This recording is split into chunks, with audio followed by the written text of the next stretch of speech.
Potion Masters, chapters 21 and 22. Gordy's dad collapsed to his knees, his chin drooping to his chest and a trickle of drool falling from his open mouth. "Seriously, Dad, I am so sorry." Gordy left his dad on the ground as he rushed over to the table and scrounged around for a pair of rubber gloves, which he pulled on immediately. "And I'm so dead if you wake up before I figure this out." Most torpor tonics could be locked to last exactly 10 minutes if brewed by a skilled elixirist using an amber wick. Gordy's mom was more than skilled, so he trusted it. After grabbing a pouch of pink detection powder and placing a Bunsen burner under a small stone cauldron, Gordy returned to his dad.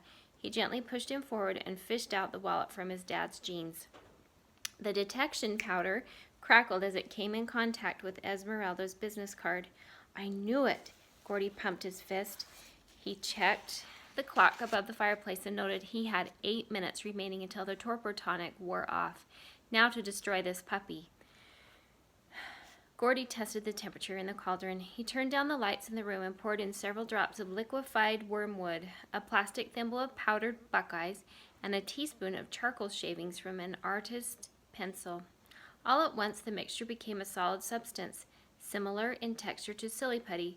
With a pair of tongs, Gordy placed the business card in the cauldron and stood back. The card produced a high-pitched whine and then disintegrated just as the torpor's tonic's effect ended.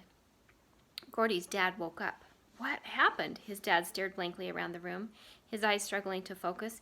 "It's like I fell or something." "Did I fall?" Dazed, he looked up at Gordy and smacked his lips.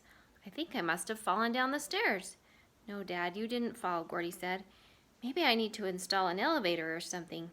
"Wait a minute, I remember something." He looked around the room again, but this time his eyes were focused.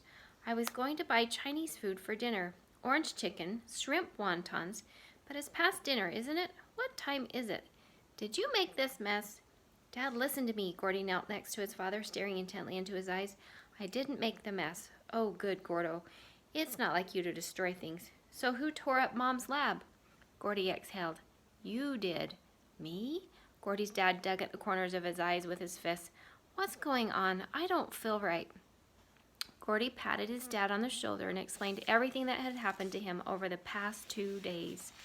Chapter 22.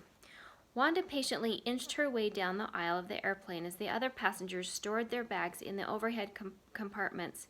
Most of the passengers were native to Greenland, but a few spoke English. A balding flight attendant reached down and clasped the handles of Wanda's satchel. "Can I stow that for you, miss?" he asked with a cheesy grin. Wanda jerked the satchel away and raised it up, hugging it to her chest. "Oh, I do apologize. I was simply trying to help." Wanda ignored him. When a path cleared down the aisle, she continued walking until she found her seat next to the window at the rear of the plane. She buckled the seatbelt in her lap and tucked her satchel down by her feet. A heavy-set man with a laptop crowded in next to her. "Mind if I have the window?" the man asked. "I like to watch the water." Wanda glanced at the window and slid the blinders shut. She then tightened the strap of her seatbelt. The heavy-set man harumphed and went about logging onto his laptop. "I'm sorry, sir," a female flight attendant apologized. "You'll have to stow that until after the captain gives the all-clear." The passenger and flight attendant argued for a moment as the pilot's voice echoed throughout the plane. Expressionless, Wanda stared at the back of the seat in front of her and paid no attention to the bits of information the pilot shared over the intercom. "Ma'am, excuse me, ma'am," the flight attendant raised her voice from the aisle. Wanda turned her head and looked at the woman. "Can I get you a pillow or a blanket?" the flight attendant asked. Wanda tilted her head to the side, regarding the woman as though she were nothing more than an enormous pile of bat guano that happened to have the power of speech. Wanda shook her head and returned to staring at the seat in front of her.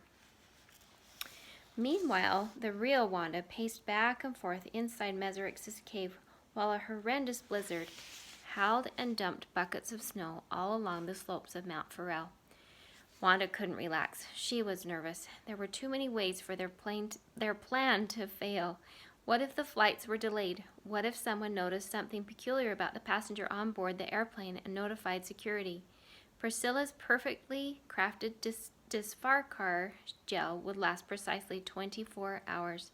That seemed like a sufficient amount of time at first, but the air travel from Nuuk, Greenland to Dayton, Ohio would take close to 19 hours, and in the time it would take Dahl to travel from the cave to the nearest airport and pass through customs, there was no telling when the imposter Wanda could be when the gel wore off, revealing a frightening skeleton with an egg-shaped stone head and holding a burlap sack containing Wanda's personal belongings in its lap. End of chapter 22.